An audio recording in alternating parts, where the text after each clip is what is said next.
था ये भी मार्च तक हम ये 2 बेडरूम जो है ना 2 उस्तादों को, ये बाथरूम वैसे ही पूरी उसी पे, ये 2 उस्तादों के यूनिट हम कंप्लीट कर दें मार्च तक, इसकी फिनिशिंग भी कर दें तो 2 उस्तादों के साथ कंस्ट्रक्शन रिमेनिंग शुरू हो जाएगी, वो अगले साल तक हो जाएगी मुकम्मल। इस साल 2 उस्ताद बैठा के हम उसके साथ बच्चों का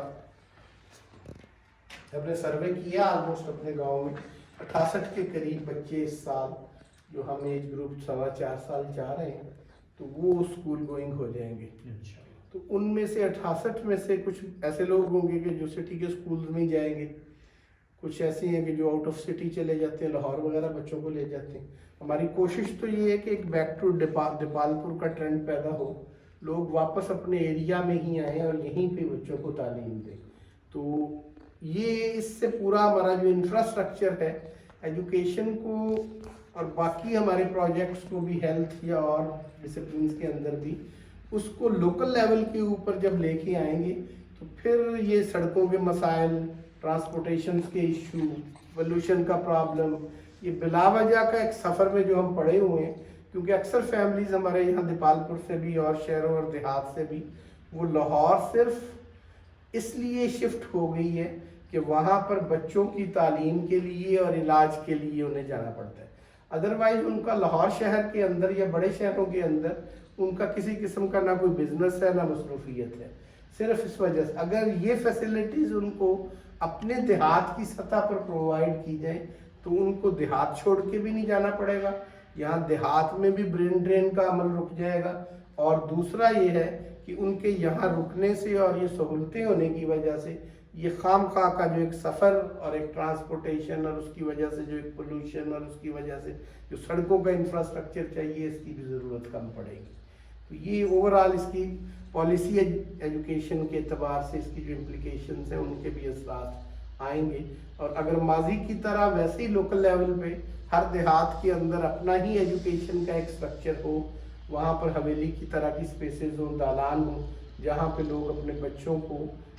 ये शहर छोड़कर जाकर तालीम देने की बजाय वहाँ पर मुतमईन अगर हो, तो उससे ये ओवरऑल एक पॉलिसी लेवल के ऊपर भी इसका असरात पैदा होंगे। बहुत आपने तफसील से बताया और बहुत दिल को ये चीज़ जो है अट्रैक्ट करती है।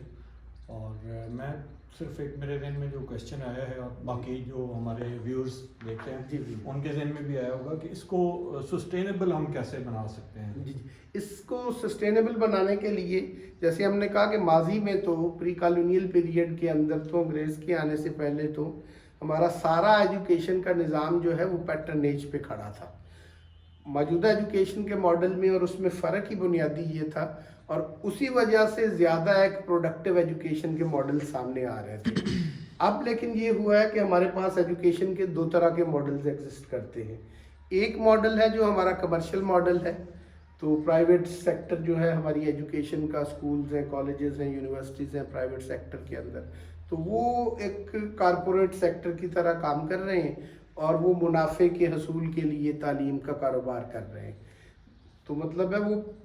एक तरह व्यापारियों के हाथ में एजुकेशन का एक बड़ा हिस्सा जो इस वक्त हमारे मुल्क में है। दूसरा हमारे पास जो मॉडल यहाँ पे चल रहा है वो डोनेशन बेस्ड है। वो खा NGOs के तहत चलने वाला निज़ाम हो, खा हमारे मदारस के तहत चलने वाला निज़ाम हो, तो वो चंदा इकट्ठा करके उसको चलाने का एक जो प्लान है। तो यूँ समझ लें हमारा पूरी तालीम जो है वो व्यापारियों और भिखारियों के हाथ में है इस वक्त। तो मॉडर्न एजुकेशन के मॉडल से पहले हिंदुस्तान में हमारा तालीम का निज़ाम सारा का सारा पैटर्नेज बेस्ड था, वो सरपरस्ती पर मबनी था। और एक तो मॉडल इसका ये हो सकता है कि जैसे उस दौर के अंदर ही इस एजुकेशन के एक स्पेस के लिए उस हवेली के साथ, उस डेरे के साथ कुछ रकबा मुख्तस होता था, तो उससे ही उसका अपना निज़ाम चल रहा था। हमारा भी फ्यूचर में एक मॉडल ये जहन में है कि इसकी सराउंडिंग में होने वाला जो ये एरिया है, इसमें होने वाली काश्त जो है उसको भी इसके ऊपर इन्वेस्ट किया जाए और उससे ये एक निज़ाम चले। लेकिन जैसा कि मौजूदा दौर में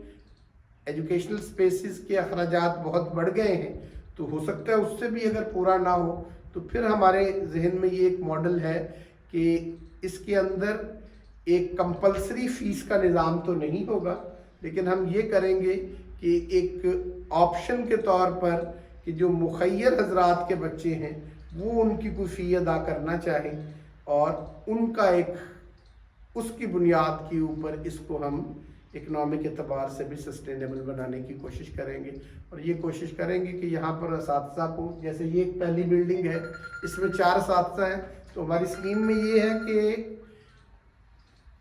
16 اساتذہ سے 12 سال کے عرصے کے دوران بچے نے گزرنا ہے، تو وہ اس کا یوں سمجھ لیں ایک اسکولنگ کا دور پورا ہوگا۔ تو اس طرح کی 4 بلڈنگز بنیں گی، 4 اساتذہ کے رہنے کی جگہ، تو اس سے وہ ایک یونٹ کمپلیٹ ہوگا۔ تو اسی ایریے میں ہی اگلے 7 سال میں ہمارا منصوبہ ہے کہ یہ 16 استادوں کے رہنے کی یہاں پر جگہ ہم مہمان خانے ان کے لیے پرووائڈ کریں، اور یہ اس سال انشاءاللہ ہم ان 2 اساتذہ سے آغاز کریں گے، اگلے سال 2 مزید اساتذہ کی جگہ، اور یہ پہلا یونٹ ہمارے 4 اساتذہ کا اس سے مکمل ہو جائے گا۔ تو یہ ایک سیلف سسٹینڈ سا پروجیکٹ ہوگا کہ جس میں یہ خود ہی اپنے اخراجات جو ہے بیئر کر سکے گا، اور اس میں کسی قسم کی ایڈمنسٹریشن یا مینجمنٹ کا کوئی دخل نہیں ہوگا۔ اساتذہ اپنے طور پہ بچوں کے ساتھ انٹریکشن میں ہوں گے، اور ویکلی پھر وہی اساتذہ ایک آدھ دن جو ہے کمیونٹی کو بھی دیا کریں گے کہ ان کا کوئی فن ہے، اگر وہ خطاط ہیں، اگر وہ قاری ہیں، تو ان سے اگر بچے سیکھ رہے ہیں تو بڑوں میں سے بھی کوئی اگر سیکھنا چاہتا ہے تو انہی کے دالان میں اسی جگہ پہ ان بچوں کے ساتھ بڑے بھی بیٹھ کے اس استاد کا فن سیکھ سکتے ہیں، علم سیکھ سکتے ہیں۔ بہت سے دیتا